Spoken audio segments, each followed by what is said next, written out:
أعوذ بالله من الشيطان الرجيم. بسم الله الرحمن الرحيم. يا نساء النبي لستن كأحد من النساء إن اتقيتن فلا تخضعن بالقول ويطمع الذي في قلبه مرض، وقلن قولا معروفا، وقرن في بيوتكن ولا تبرجن تبرج الجاهلية الأولى، وأقمنا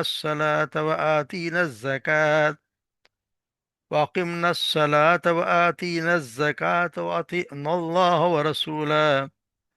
إنما يريد الله ليذهب عنكم الرجس أهل البيت ويطهركم تطهيرا. واذكرن ما يتلى في بيوتكن من آيات الله والحكمة، إن الله كان لطيفا خبيرا.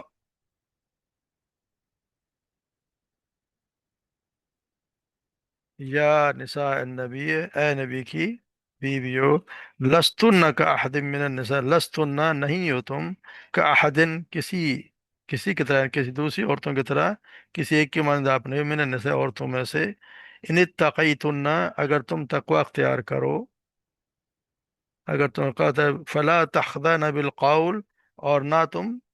بات کرنے میں نرمی اختیار کرو، فیطمع الذی فی قلبہ مرض، کہ طمع کرے وہ جس کے دل میں مرض ہو، یعنی کہ جس کے دل میں کوئی بیماری، تو وہ طمع یعنی اس کے دل میں کوئی برا خیال آئے۔ وقولن قولا محروفا، اور اچھی بات یعنی قاعدے کے مطابق بات کہو۔ وقرن فی بیوتکن، اور ٹکی رہو، یعنی اپنے گھروں میں ٹکی رہو، اپنے گھروں میں ٹکی رہو۔ ولا تبرجن تبرج الجاہلیہ، اور نہ بناؤ سنگار کرو، زینت کا اظہار نہ کرو پہلے جاہلیت کے دور میں، جس طرح اظہار، اپنے زینت کا اظہار کیا ہوتا تھا جاہلیت اولا، پہلے کے جاہلیت میں۔ واقیم الصلاۃ، اور نماز قائم کرو، واتین الزکوٰۃ، اور نماز قائم کرو، زکوٰۃ ادا کرو، واطیع اللہ و رسول، اور اللہ رسول کی اطاعت کرو۔ انما یرید اللہ، بے شک در حقیقت، یرید اللہ، اللہ تو یہ چاہتا ہے، لیذہب عنکم، اس کہ دور کر دے، عنکم تم سے، رجسا گندگی کو، اہل البیت، اے اہل بیت یعنی اے نبی کی بیویو، وطہرکم، اور پاک کر دے تمہیں، تطہیرا، تم سے اہل بیت کو پاک کر دے، وطہرکم تطہیرا، اچھی طرح پاک کرنا۔ وَاذْكُرْنَ مَا يُتْلَى فِي بُيُوتِكُنَّ، وَاذْكُرْنَ، اور یاد کرو، ما یتلا، جو تلاوت کی جاتی ہے، فی بیوتکن، تمہارے گھروں میں، من آیات اللہ، اللہ کے آیات میں سے، والحکمہ، اور حکمت یعنی رسول اللہ صلی اللہ علیہ وسلم کی احادیث۔ ان اللہ کان، کہ بے شک اللہ، کان لطیفاً خبیرہ، اللہ تبارک و تعالی بہت باریک بھی اور ہر چیز کی خبر رکھنے والا ہے۔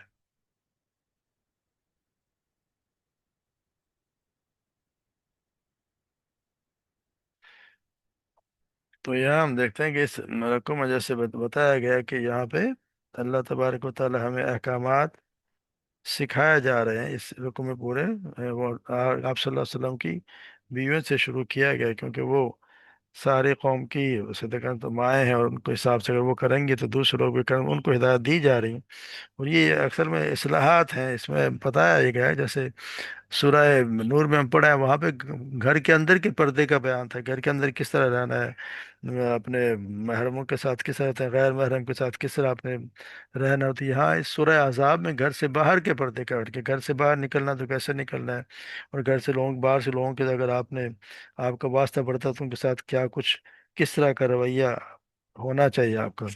تو یہاں یہ بتایا، یہاں یہ معاشرتی اصلاحات ہیں اصل میں۔ اور پھر یہ اس کی بتائیے، اصل میں بتایا جس سے، جس قرآن میں پہلے کے عربوں میں یہ پردے کا کوئی رواج نہیں تھا، باہر سے جب نکلتی تھی عورتیں تو ہاں ایک چادر وغیرہ تو ضرور لیتی تھیں، لیکن نہ ہی کوئی سر ڈھانپنے کا رواج تھا، اور نہ ہی چہرے چھپانے کو کوئی اہتمام ہوا کرتا تھا، اور گھروں میں مردوں کا بھی غیر محرم آنے جانا اور ان سے گپ شپ لگانے کا کوئی مسئلہ نہیں تھا، ہر چیز چلا کرتی تھی۔ تو یہاں جیسے ہم پڑھا ہے پیچھے آپ صلی اللہ علیہ وسلم کے ذات میں کہ اللہ تبارک و تعالیٰ ہے، یہ اللہ اللہ تعالیٰ کے رسول جو آپ کے ذات میں اپنے آپ کے لیے ایک اعلیٰ نمونہ ہے. تو آپ صلی اللہ علیہ وسلم جیسے باپ کی حیثیت سے آپ سمجھ لیں، بیٹے کی حیثیت سے، داماد کی، سسر کی، یا اس حساب سے یعنی کہ انسانوں کے مردوں کے لیے سپہ سالار کی حیثیت سے، سربراہ مملکت کیا حیثیت سمجھ لیں، امام ہو یا خطیب ہو، یعنی ہر بھی کوئی بھی قابل ذکر حیثیت سے آپ صلی اللہ علیہ وسلم کی زندگی، آپ کی ذات زندگی میں کامل نمونہ ہے. لیکن بنیادی طور پر تو یہ نمونہ مردوں کے لیے ہے. مرد ہونے کی حیثیت سے آپ کی زندگی میں عورتوں اور عورتوں کے جو معاملات ہیں ان کے لیے تو کوئی مکمل نمونہ دستیاب ہو نہیں سکتا. اس لیے عورتوں کی رہنمائی کے لیے ضروری تھا کہ کسی عورت کے کردار کو بطور نمونہ پیش کیا جائے. اسی لیے آپ صلی اللہ علیہ وسلم کے اس مبارک کا ذکر کرنے کے بعد آپ صلی اللہ علیہ وسلم کی ازواج مطہرات کو خصوصی طور پر مخاطب کر کے فرمایا گیا، یعنی کہ ان کے کردار کو دنیا بھر کی عورتوں کے لیے ایک نمونہ بنانا مقصد ہے. جس طرح آپ صلی اللہ علیہ وسلم کی ذات امت کے لیے اسوہ حسنہ ہے، یعنی اسی طرح آپ کے ازواج مطہرات خصوصی طور پر خواتین کے لیے وہ بھی ایک نمونہ ہے. اسی لیے بتایا گیا، ان کو بتایا گیا کہ تم نیکی کرو گے تو تمہیں دگنا اجر پاؤ گی، اور اگر اللہ نہ کرے خدا نہ خواستہ کوئی غلطی سرزد ہوگی تو سزا بھی دگنی ملے گی. تو اس لیے اب تم لوگوں کی زندگیاں جو دنیا بھر کے مسلمان خواتین کے لیے اسوہ ہے، اور مسلمان خواتین کو رہتی دنیا تک انہیں کی پیروی کرنی ہے جو آپ صلی اللہ علیہ وسلم امہات المومنین وہ تھیں، ان کے لیے آپ نے ان کی پیروی کرنی ہے. تو یہاں یہ سب سے پہلے بتایا نسان نبی لست کا تم ایک عام عورتوں کی طرح نہیں ہو، یعنی آپ کا ایک مقام بہت بلند ہے. ایسا نہیں کہ جس طرح عام عورتیں ہوتی ہیں آپ کا کوئی مقام، کیونکہ یہ آپ کس سے ہی لوگوں نے سیکھنا ہے. اللہ آپ صلی اللہ علیہ وسلم کے گھر میں جو ان کی بیویاں ہیں، یقینی بات ہے کہ لوگ انہی کی طرف دیکھتے ہیں کہ ان کا رویہ کیا ہے. تو وہ یہاں بھی بتا رہے کہ آپ عام عورتوں کی طرح نہیں ہیں. یہ نہیں کہ جس طرح عام عورتیں جو کام کرتی ہیں ویسے بھی آپ بھی کریں، کیونکہ آپ سے ہی آغاز ہونا ہے. تو یہاں سے مناد یہ ہے کہ ساری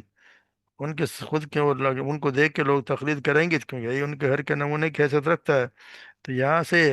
یہاں یہ ان کے اصل میں خطاب فرمایا گیا. تو کچھ لوگ یہاں سے اس سے یہ بھی نکال لیتے ہیں کہ جی یہ تو آپ صلی اللہ علیہ وسلم کی بیویوں سے متعلق ہے، اور انہیں کے لیے خاص ہے. آپ اور لوگوں کے لیے تو یہ نہیں ہے، کیونکہ خاص طور آپ کی بیویوں کو فرمایا گیا. تو لیکن آگے ہم یہ دیکھتے ہیں کہ نہایت میں جو کچھ فرمایا گیا اس سے پڑھ کر آپ خود دیکھ لیں کہ کیا ایسی بات جو آپ صلی اللہ علیہ وسلم کے ازواج کے لیے خاص اور باقی اور مسلمان عورتوں کے لیے خاص نہ ہو، یہ کس طرح ہو سکتا ہے؟ کہ اللہ تعالیٰ کا منشا صرف یہ ہے کہ وہ ازواج مطہرات کے وہی گندگی سے پاک کر دے، اور وہی اللہ اور رسول کے اطاعت کریں، یا وہی صرف نماز پڑھیں، وہی زکوٰۃ ادا کریں. اگر یہ مقصد اللہ کے تبارک و تعالیٰ کا منشا ہے نہیں، تو یہ کہ یہ تو ممکن ہے نہیں کہ وہ تو گھروں میں بے چین سے بیٹھیں اور تبرج جاہلیت سے پرہیز کرنے اور غیر مردوں کے ساتھ جو دبی زبان سے بات نہ کرنے کا حکم ان کے لیے خاص ہو سکتا ہے، تو باقی سب کیا عورتیں اس سے مستثنیٰ ہو گئیں؟ یعنی وہ کوئی اس کی کوئی معقول دلیل تو ہے نہیں. اصل میں یہ کہ یہ کہا ہے کہ تم عام عورتوں کی طرح نہیں، تو اس کا مطلب یہ نہیں نکلتا کہ عام عورتوں سے تو بن ٹھن کر نکلنے چاہے غیر مردوں سے گپ شپ لگائیں، ان کا طرز عمل اس طرح نہیں ہونا چاہیے. ایسا ممکن نہیں سب کے لیے. اصل میں ان کو تو ایک جیسے بتایا نمونہ بنایا گیا، اور یہ ہے سب عورتوں کے لیے. جو آگے جتنے احکامات آ رہے ہیں سب عورتوں کے لیے ہی. ان کو ہر حال میں اللہ کے احکامات کی پیروی ماننا ضروری ہے. تو سب سے کہا یہ گیا کہ ایسا نبی کا تم ایک عام عورتوں کی طرح نہیں ہے. ان اتقیتن فلا تخضن بالقول، اگر تم اللہ پر متقی یعنی اللہ کے متقی اور اللہ سے ڈرنے والی ہو تو پھر کیا کرنا چاہیے؟ فلا تخضن بالقول، تو پھر اپنی زبان کسی غیر مرد سے بات کرنے کی ضرورت پڑے اگر کسی عورت، تو پھر لہجہ اور انداز ایسا ہونا چاہیے کہ کسی مرد کے دل میں کبھی خیال بھی نہ گزرے کہ اس کو کوئی اور کوئی مطلب نکالے. یعنی اس میں لگاوٹ نہیں ہونی چاہیے تھوڑا سا. نہ ہی کوئی نرم لہجہ ہونا چاہیے، نرم لہجے سے بات کرنے کی کہیں کوئی اجازت نہیں ہے. تو مقصد یہ ہے کہ یہ کسی عورت کو زیب دیتا ہے کہ نہیں ہے کہ وہ اللہ سے کا خوف بھی کرے اور بدی سے اس میں پرہیز کا جذبہ نہ ہو. تو دوسرے آدمی یہ بتایا یہ گیا کہ یہ اگر تم اللہ سے ڈرتے ہو تو مطلب یہ ہے کہ یہ فاسقات اور فاجرات کا طرز کلام ہے، مومنات کا تو طرز کلام ہے نہیں کہ جو گپ شپ لگائے جائے اور اس سے اس طرح بات کی جائے کہ جو مرضی اس طرح بات کر دی جائے. اسی طرح اللہ تبارک و تعالیٰ کا منشا یہ بھی ہے کہ عورتیں خواہ مخواہ اپنی آواز اپنے زیوروں کی جھنکار غیر مردوں کو نہ سنائیں، اور اگر ضرورت پڑ گئی ہے اجنبیوں سے بات کرنے کی تو پوری احتیاط کے ساتھ بات کریں. اسی لیے تو ہے نا کہ عورت کا اذان دینے سے منع کیا گیا ہے۔ اور اگر یہ بھی کہ اگر بعض جماعت میں اگر عورتیں شامل بھی ہوں، کسی مسجد میں شامل ہوں اور امام سے کوئی غلطی ہو، تو مرد تو جس طرح مردوں کو تو حکم ہے کہ سبحان اللہ کہیں، اگر کوئی مرد نہیں کہتا تو عورتوں کو تو وہاں پہ بھی سبحان اللہ کہنے کی اجازت نہیں ہے۔ ان کو دیا ہے کہ ہاتھ پہ ہاتھ مارے، اس سے آواز پیدا کر دیتا کہ امام مطلب وہاں پہ بھی آواز نکالنے کی اجازت نہیں ہے۔ تو اس انداز سے یہ سوچنا ہے کہ جو ہمارے حالات جو ہیں وہ کہاں تک یہ گنجائش ہے، ہمارا کون سا حساب ہے، کون سا اسلام ہے جو کہتا ہے کہ عورت جو ہے وہ ناچے اور پھر ناز نخرے دکھائے، اور ریڈیو پر بھی آئے اور ٹی وی پر بھی آئے اور ہم دیکھتے ہیں ڈراموں میں بھی آئے، اور ہر جگہ جہاں مرضی اور جو کچھ ہو رہا ہے، تو وہ پھر کبھی کبھی کی بیوی کسی کی بیوی بن رہی ہے، کبھی کسی کی بہن بن رہی ہے، اور جو بازار میں گھومتی پھر رہی ہے، ایئر ہوسٹس بنی ہوئی ہے۔ تو یہ کہاں سے وہ کون سا اسلام ہے؟ اور پھر یہ جو کلبوں میں یا ہمارے ہاں جو آج کل اکٹھی رسومات ہو رہی ہیں شادی بیاہ کی، یہ تو اسلام کا تو کوئی تعلق نہیں، اصل میں تو یہ تو سارا اسلام کے ساتھ مذاق اڑایا جا رہا ہے۔ جس طرح ڈاکٹر اسرار کہتے ہیں نا کہ اگر آپ ایک شادی دیکھ لیں امرتسر کی اور ایک لاہور کی، تو دونوں میں کوئی فرق نہیں ہے، وہی گانے وہاں لگے ہوئے ہیں، وہی موسیقی یہاں چل رہی ہے، وہی انداز عورتوں کا اور مردوں کا ساتھ بیٹھ کے یہاں بیٹھے ہیں، یہاں بھی وہی بیٹھے ہوئے ہیں۔ کسی عورت کو کسی کو احساس ہی نہیں ہے کہ میں کتنے مردوں کے سامنے ہوں۔ اور اصل مقصد پھر یہی ہے کہ وہ پھر جیسے آگے آ رہا ہے کہ بن ٹھن کے آنے کا مطلب یہ ہے کہ لوگ میری طرف متوجہ ہوں، مجھے دیکھیں۔ تو یہ ہم اسلام سے تو یعنی کہ ہم اندازہ لگائیں کہ ہمارا حال کیا ہو گیا، کہ کہاں یہ اسلام کس طرح اجازت دیتا ہے کہ ایک ساتھ بیٹھ کے پڑھا جائے، ایک ساتھ بیٹھ کے گپ شپ لگائے جائیں، کہیں بھی کوئی تعلق نہیں کہ سب بیٹھے کزنز بیٹھے ہیں اور گپ شپ لگ رہی ہے اور ہاں ہو چل رہی ہے، اس کا تو کوئی تعلق اسلام سے ہے نہیں۔ مگر ہم وہ جو اللہ تبارک و تعالیٰ کر جاہلیت کا زمانہ تھا وہ، کہ وہ جاہلیت ہم کہتے ہیں کہ نہیں یہ تو بڑا ماڈرن زمانہ ہے۔ اللہ تبارک و تعالیٰ کے اس زمانے کو جاہلیت ہے، وہ جاہلیت اولا، اس زمانے میں یہ کام ہوا کرتا تھا، لیکن اب ہم اس کو ماڈرن سمجھ کے کیا کیے جا رہے ہیں۔ تو ہمیں اندازہ کرنا چاہیے کہ قرآن اللہ تبارک و تعالیٰ ہم سے کیا توقع رکھتے ہیں اور ہم کیا کیے جا رہے ہیں۔ تو یہاں پہ بتایا یہ جا رہا ہے کہ وقرنہ بیوتکن، اور اگر کسی سے بات کریں تو معروف طریقے سے بات کریں، یعنی جس سے جو کام کی بات کرنی ہے وہ کام کی بات کریں، اور پھر اس سے کوئی نرم لہجے کی بات کرنے کی کہیں کوئی گنجائش نہیں ہے۔ وقرنہ فی بیوتکن، اور اپنے گھروں میں ٹکی رہو، اور اپنے گھروں میں، یعنی عورت کا اصل مقام تو اس کا گھر ہے، وہ اپنے گھر میں رہے، اس کی جاتی ہے کہ اپنے بلا وجہ گھر سے باہر نہ نکلے۔ ہاں ضرورت کے لیے نکلا جا، ضرورت کے لیے کوئی منع نہیں کیا گیا، ضرورت پڑے تو نکل، لیکن پھر اس کے لیے بھی خاص طور پہ ہے کہ وہ پردے کے ساتھ نکلے۔ قرن کا تو مطلب ہے کہ قرار پکڑو، ٹکی رہو، اگر وقار سے ہے تو مطلب ہے کہ سکون سے رہو، چین سے بیٹھو۔ ان کا مطلب یہ ہے کہ وہ اصل میں تو عورت کا دائرہ عمل اس کا گھر ہے، اسی کے دائرے میں رہ کے اطمینان کے ساتھ اپنے فرائض کو انجام دے، اس کو دینا چاہیے۔ گھر سے باہر کی ضرورت کی اگر نکلنا پڑے تو پھر جس طرح بتایا گیا کہ وہ بیٹھے اور اپنا حساب سے جس طرح پردے کے ساتھ نکلے۔ اور جس طرح بتاتے ہیں کہ سیدنا انس روایت کرتے ہیں کہ عورتوں نے حضور آپ صلی اللہ علیہ وسلم سے عرض کی کہ ساری فضیلت تو مرد لوٹ کے لے گئے، وہ جہاد کرتے ہیں، اللہ کے راہ میں بڑے بڑے کام کرتے ہیں، ہم کیا عمل کریں کہ ہمیں بھی مجاہدین کے برابر مل سکے، اجر مل جائے؟ تو آپ نے فرمایا تم میں سے گھر میں بیٹھے گی، جو گھر میں بیٹھے گی وہ مجاہدین کے عمل کو پالے گی۔ یعنی کہ یہ بتایا گیا عورتوں کے لیے تو ہے اجازت ضرور ہے کہ جا کے مسجد میں نماز پڑھ سکتی ہے، مگر بہتر یہ کہ اپنے گھر میں نماز پڑھنا اس کے لیے اس سے بھی زیادہ ثواب کا ہے کہ جو گھر میں وہاں پہ جا کے نماز پڑھے مسجد میں جا کے۔ تو یہاں پر اس کی بھی اجازت اللہ تبارک و تعالیٰ مشروط ہے کہ اگر پڑھ سکتے، منع نہیں ہے کہ اپنے آپ سمجھ کہ اپنی عورتوں کو روکو نہیں، مگر گھر میں پڑھے تو اس کا زیادہ ثواب ہے۔ اور پھر یہ کہ یہ تو بولا تبرج تبرج الجاہلیہ، اور سج دھج، جاہلیت کی سج دھج نہ کرے، یعنی مردوں کو لبھانے کے ایسے یہ جو سج دھج کے اور شہروں میں بازاروں میں نکلنا، یہ مقصد یہ کہ تبرج کے معنی کہ نمایاں اور نمائش کرنا، یہاں عورتوں کے بناؤ سنگار کر کے غیر مردوں کے سامنے خود کو نمایاں کرنے کا عمل مراد ہے۔ اس کا مقصد عورت کی اس خواہش کے علاوہ تو کچھ بھی نہیں ہوتا ہے کہ لوگوں کی نگاہیں اس کی طرف اٹھیں اور وہ کہ وہ لوگوں کی نگاہیں اس کے اٹھے اور وہ نگاہوں کا مرکز بن جائے، اور مقصد کیا ہوتا ہے؟ تو یہ عربوں کے یہاں تو اپنے تمدن اور معاشرت پر بڑا فخر کیا جاتا تھا، اور وہ جیسے فرعون والے بھی، وہ بھی مصر کے بھی، وہ بھی طریقہ تھی قوم المثلیٰ کہا کرتی، یعنی کہ طریقہ ہمارا مثالی طریقہ ہے، مگر اللہ تبارک و تعالیٰ تو جاہلیت کی کرامت قرار دی ہے۔ اور مسلمان خواتین کو تو حکم یہی دیا گیا ہے کہ وہ خود کو اپنے گھروں تک محدود رکھیں، اور بن ٹھن کر باہر نکلنے کے طور طریقے کو بالکل ترک کر دیں۔ تو یہ جو ہمارے یہاں جا کے اور بیوٹی پارلر سے تیار ہو کے پھر جاتی ہیں، اور پھر ہم سارے جا کے مخلوط محفل میں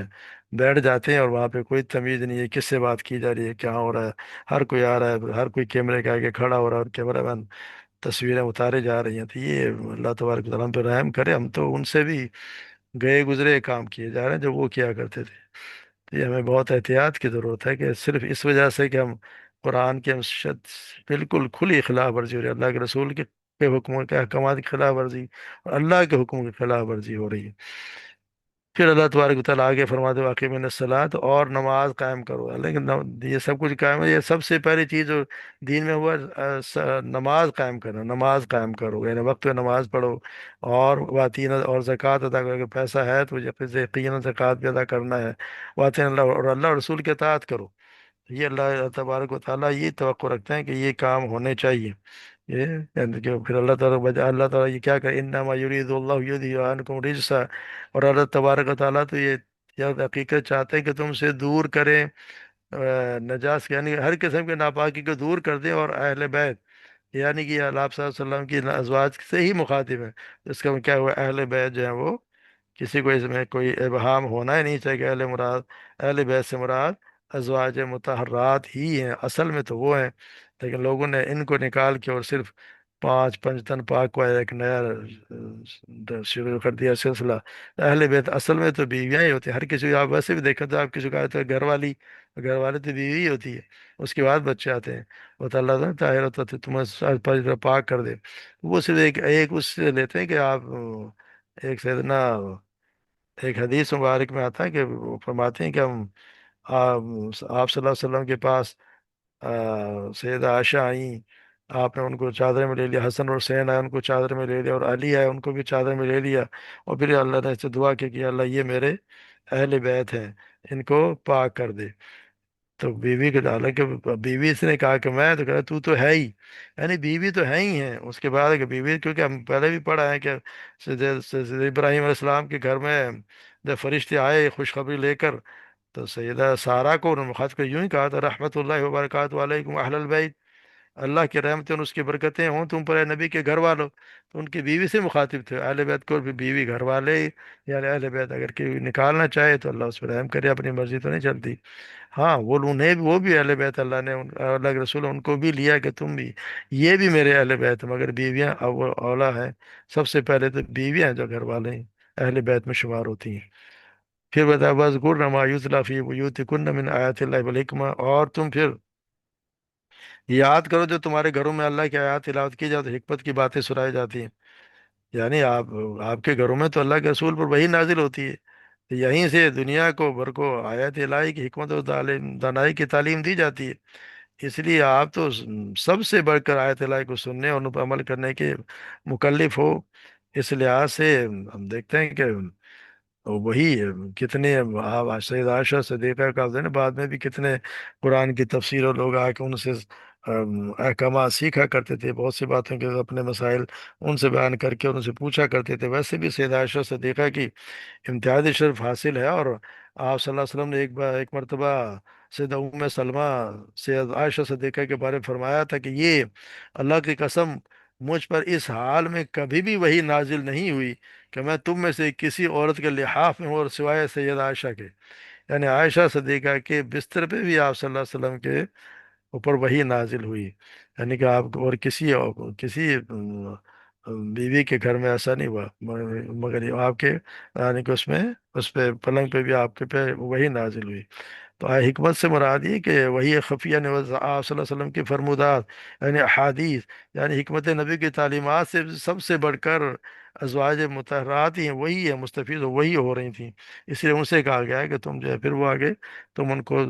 پڑھو بھی، ان کو یاد بھی کرو، اور آگے بھی پہنچانا تمہارا ہی، اور تمہیں پہنچانے کے انہی کا کام تھا۔ اور جیسے میں بتایا عائشہ صدیقہ میں بار بڑے بڑے صحابہ کرام بھی ان سے آ کے اور مسائل پوچھا کرتے تھے، ان کی تفسیر پوچھا کرتے تھے کہ اس کے آیت کا کیا مطلب ہے، اس کا کیا مطلب، عائشہ صدیقہ بتایا کرتی تھی، مگر پردے کے پیچھے سے،